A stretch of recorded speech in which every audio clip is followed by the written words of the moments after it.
पाकिस्तान में एक नए अदारे का क़याम अमल में आया है। ये अदारा जो है डिजिटल स्कैम और इसके साथ साथ सोशल मीडिया को मॉनिटर करेगा। इसके दो एरियाज होंगे जहां पर ये कार्रवाई करें। डिजिटल मीडिया की साइड होगी, दूसरी वो साइड होगी जो एक बहुत बड़ी साइड है जिसपे आप कह लें कि पाकिस्तान में लोग ज्यादा बात नहीं करते, लोगों के पास इतनी इन्फॉर्मेशन नहीं है। इंटरनेशनल दुनिया भी इसको लाजमी मॉनिटर करेगी।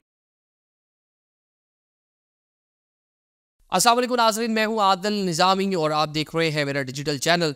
नाज़रीन, पाकिस्तान में एक नए अदारे का क़याम अमल में आया है जिसका क़याम अमल में आना इंतहाई ज़रूरी था। इसका नाम है NCCIA, national cyber crime agency. ये जनाब साइबर क्राइम और जो डिजिटल क्राइम हो रहे हैं उसके खिलाफ इन्वेस्टिगेशन करेगा। अब इसमें इसके दो मेन कंपोनेंट्स होंगे या दो ऐसे सेगमेंट होंगे जिस पर इसकी कार्रवाई जो है आपको देखने में मिलेगी। क्योंकि एक जर्नलिस्ट हो तो एक उसका सोशल मीडिया डिजिटल मीडिया की साइड होगी और दूसरी वो साइड होगी जो एक बहुत बड़ी साइड है जिसपे आप कह लें कि पाकिस्तान में लोग ज़्यादा बात नहीं करते, लोगों के पास इतनी इन्फॉर्मेशन नहीं है। वो ये है कि जो डिजिटल क्राइम हो रहे हैं, इंटरनेट के ज़रिए जो क्राइम हो रहे हैं उस पर एक कार्रवाई करेगा। पहले ज़रा इसको सोशल मीडिया, क्योंकि ज़्यादा हमारे पाकिस्तानियों को उस पर ज़्यादा इंटरेस्ट है, क्योंकि हम गॉसिप्स और गपशप को ज़रा ज़्यादा तरजीह देते हैं। जो डिजिटल के ज़रिए लोग पैसा बना रहे हैं इंटरनेट के ज़रिए, वो हमारी तरजीहात में शामिल नहीं है, क्योंकि हमारे पास टाइम ही बहुत ज़्यादा है और टाइम हमें ज़रा हंसी मजाक फ़न फोन हम पॉलिटिकल चीज़ें देखते हैं, व्लॉग सुनते हैं, जिस तरह मेरा भी व्लॉग सुन रहे हैं, सियासी व्लॉग या समाजी व्लॉग। अब जनाब इसमें जो सोशल मीडिया एक ओपन टैब है, वहाँ पे फेक न्यूज़ आ रही है, फैक्ट चेक नहीं है, तरह तरह के प्रोपोगेंडा इन्फॉर्मेशन फैलाई जा रही है। सियासी जमातें अपना एजेंडा जो है वो पेश कर रही हैं, अदारे अपने अपने एजेंडे दे रहे हैं, मजहबी जो मामलात हैं उस हवाले से भी इसको यूज़ किया जा रहा है। लोग यहाँ पर जो है बहुत सी ऐसी कार्रवाइयाँ डाल रहे हैं जो कौमी मफाद के भी खिलाफ है। लेकिन ऑन द अदर साइड बहुत सी ऐसी चीज़ें हैं जिनकी गलत प्रोजेक्शन भी हो रही है। हम देख रहे हैं कि सियासी जमातें अपनी एजेंडा सेटिंग के लिए इसको इस्तेमाल कर रही हैं। उसमें तमाम ही सियासी जमातें बराबर हैं, लेकिन किसी की फॉलोइंग ज़्यादा है, किसी का बयानिया ज़्यादा बिक रहा है, किसी का कम बिक रहा है। अब उसको कंट्रोल किया जाएगा। बज़ाहिर अब जो इस अदारे का क़याम है, अब FIA से इसको अलग किया गया है, एक DG लेवल का बंदा इसको हेड करेगा और इसका काम ये होगा कि जितनी शिकायत आए उसको देखे। जब ये वजारत दाखिला और ये FIA के नीचे भी था, उसमें 50,000 से ज़ायद शिकायत FIA जो साइबर क्राइम विंग था उसके अंदर मौजूद थी, जिनके ऊपर तहकीकात हो रही थी। अब जनाब यहाँ पर पाकिस्तान में जो शोर और वावेला मचा हुआ है वो ये है कि यहाँ इसको डिजिटल मीडिया के हवाले से यूज़ किया जाएगा। आपको जो सोशल मीडिया उसके हवाले से वहाँ पे कोई व्लॉगर जो एस्टैब्लिशमेंट के खिलाफ बात करेगा, जो हुकूमत के खिलाफ बात करेगा, इसका उसके खिलाफ इस्तेमाल होगा। इसको गवर्नमेंट एक टूल के तौर पे इस्तेमाल करेगी, क्योंकि हमने देखा पिछले कुछ टाइम में एस्टैब्लिशमेंट, इवन आर्मी चीफ कहीं भी जाते हैं सोशल मीडिया को बड़ा ज़्यादा फोकस रखे हुए हैं, उस पर बड़ी बात कर रहे हैं। दुनिया भर में अज़ार राय किया जाता है, इंडिया में, यूरोप में, अमेरिका में, लेकिन कुछ हदूद व क़यूद होती हैं। कुछ हमें भी अपनी लाइंस जो है वो ड्रॉ करने की ज़रूरत है। ओपन टैब जिस तरह मैंने आपको बताया, जिसका दिल करता है, जो दिल करता है, बगैर कोई चेकिंग के डाल देगा और उसका लंबी लंबी डिबेट शुरू हो जाएंगी। तो इसका खात्मा बहुत ज़रूरी है। और लेकिन साथ साथ ये भी होना चाहिए, हमने देखा कि पाकिस्तान में नैब, जिस तरह बाकी अदारे बनाए गए, इवन FIA है, इवन बाकी अदारे हैं, उनको पॉलिटिकली जो है विक्टिमाइजेशन के लिए इस्तेमाल किया गया। इसके लिए किसी सूरत ये इजाज़त नहीं होनी चाहिए। आपने एक अच्छा अदारा बनाया, अच्छा इनिशिएटिव है, इसकी जितनी भी तारीफ़ की जाए कम है। लेकिन अब ये ना हो कि इसको अपनी जो है पॉलिटिकल विक्टिमाइजेशन के लिए इस्तेमाल करें, कि वो लोग जो आपके खिलाफ सही बात भी कर रहे हैं डिजिटल मीडिया पे, सोशल मीडिया पे, आप उनको भी निशाना बनाएं। ऐसा हुआ तो इस अदारे का कोई काम नहीं होगा। ये अदारा जो बनाया है बनने से पहले ही ज़ाया हो जाएगा और इसके खिलाफ कह लें कि मुख्तलिफ़ किस्म की आवाज़ें भी उठेंगी और इंटरनेशनल दुनिया भी इसको लाजमी मॉनिटर करेंगी, क्योंकि लोकल मामला नहीं है। नैब के कवानीन लोकल हैं, क्योंकि ये जो सोशल मीडिया है ये कनेक्टेड है इंटरनेशनल दुनिया के साथ। अगर ट्विटर पे आप कुछ करेंगे, फेसबुक पे कुछ करेंगे, यूट्यूब, इंस्टाग्राम, तो डेफिनेटली दुनिया आपको लाजमी मॉनिटर करेगी कि इंसानी हकूक़ की किस तरह और जो फंडामेंटल राइट्स उसकी किस तरह खिलाफ वर्जियाँ हो रही हैं।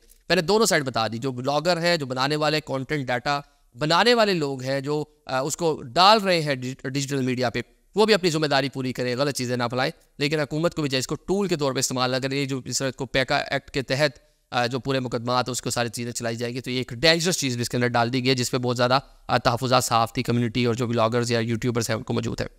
अब जनाब इसका जो दूसरा पहलू है ये मेरे लिए ज़्यादा अहम है, क्योंकि इसलिए ज़्यादा अहम है हमारी इकॉनमी बहुत ज़्यादा सफ़र कर रही है।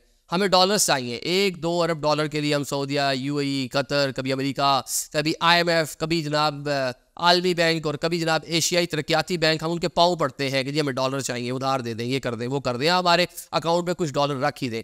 ये इतनी बड़ी मार्केट है कि इंडिया 200 अरब डॉलर सालाना इस मार्केट से कमा रहा है, जो डिजिटल मार्केट है, इंटरनेट से रिलेटेड जो सारी की सारी चीज़ें हैं। वहाँ पे आप अमेज़ॉन है, ईबे है, एसईओ है, मतलब कितनी दुनिया की इस तरह की चीज़ें जहाँ से आप डॉलर्स कमा सकते हैं, और बहुत से पाकिस्तान इस पे काम भी कर रहे हैं। लेकिन उस काम में हम बड़ा ही दो नंबरी कर रहे हैं। एक तो हमने देखा पिछले कुछ टाइम में, वो अमेज़ॉन हो, वो वॉलमार्ट हो, ईबे हो, पाकिस्तान में उसका अकाउंट बनना बहुत मुश्किल है, बन जाता है तो उस तरह की एक्सेस नहीं मिलती आपको, आप उस तरह से पैसा नहीं कमा सकते। तो बहुत से लोग इस तरह जो बाहर लोग बैठे हैं उनके अकाउंट्स का इस्तेमाल करके वहाँ से पैसा कमाते हैं। लेकिन इसमें एक बड़ा फ्रॉड नज़र आ रहा है, इतने इतने बड़े फ्रॉड है कि पाकिस्तान में बैठ के आप जनाब एक अमेरिका में बैठे हुए बंदे का डाटा चोरी करते हैं और उसका जो कार्ड है, क्रेडिट कार्ड, वो पूरे का पूरा उड़ा देते हैं।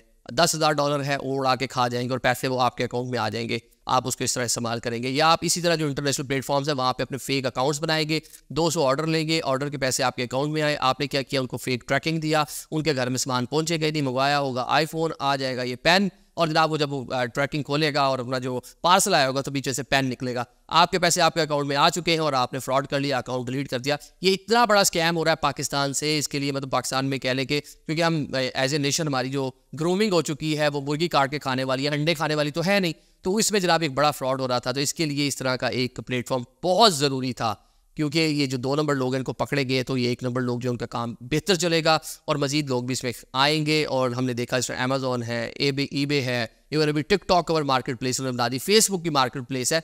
ये वो जगह है कि अगर हुकूमत पाकिस्तान, अभी सिर्फ पाकिस्तान $2 अरब यहाँ से कमा रहा है सालाना, अगर हम यहाँ पर थोड़ी सी भी कोशिश करें तो आइंदा 5 सालों में शायद हम $20 अरब या $30 अरब से भी ज़्यादा कमा सकते हैं, क्योंकि बिल्कुल एक बॉर्डर का फ़र्क है।